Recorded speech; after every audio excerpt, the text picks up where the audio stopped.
अस्सलामु अलैकुम वरहमतुल्लाहि वबरकातुहू।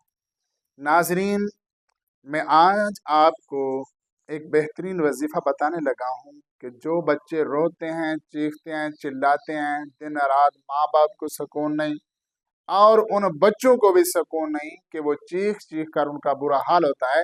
माँ बाप परेशान होते हैं, अब क्या करें, डॉक्टरों के पास जाएं, तबीबों के पास जाएं या आमलों के पास जाएं।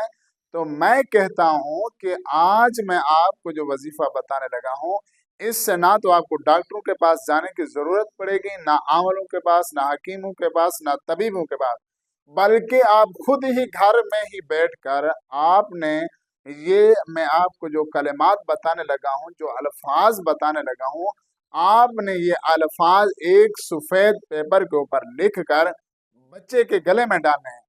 क्योंकि मैंने मेरी बहन ने पूछा है, उनके बच्चा बहुत चीखता है, रोता था, तो मैंने ये कलिमात उनको दिए हैं और उनको जब मैंने ये अल्फाज दिए हैं, ये तावीज़ मैंने दिया है कि लिख कर अपने बच्चे के गले में डालें, तो जब से उसके बच्चे ने ये गले में डाला है, तो उस मेरी बहन ने मुझे बताया है कि अब अल्हम्दुलिल्लाह मुझे भी सुकून है और बच्चे को भी सुकून है, मेरा बेटा आराम से सोता है, सुकून के साथ सोता है।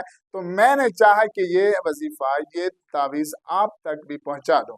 तो वो वजीफ़ा क्या है, वो कलिमात क्या है, वो अल्फाज क्या है? सूरह ताहा की आयत नंबर 108, और वो कलमात ये हैं कि आपने पढ़ना है, व खशातिल अस्वातु लिर्रहमानी फला तस्माउ इल्ला हमसा वला हौला वला कुव्वता इल्ला बिल्लाहिल अलिय्यिल अज़ीम। आपने इसको सफेद पेपर के ऊपर लिखकर एक कागज के ऊपर तावीज बनाकर आपने इसको तावीज बनाकर उस बच्चे के गले में डाल देना है, और उसके बाद आपने कोई मीठी चीज भी बांट देनी है। ये एक शर्त है, ये लाजमी करनी है कि मीठी चीज भी गले में डालने से पहले कोई मीठी चीज आप बांट दें।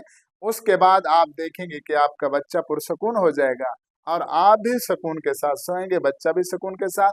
और ये वजीफा आपने जरूर करना है, ये तावीज आपने जरूर खुद घर में ही बना लेना है, किसी के पास जाने की जरूरत नहीं, बिल्कुल जाने की जरूरत नहीं है। तो मेरी दुआ है कि अल्लाह रब्बुल इज्जत जिनके बच्चे रोते हैं उनको सुकून दे और उनके माँ बाप को भी सुकून दे। अल्लाह रब्बुल इज्जत हम सब का हामी नासिर व मा अलैना इल्लल बलाग।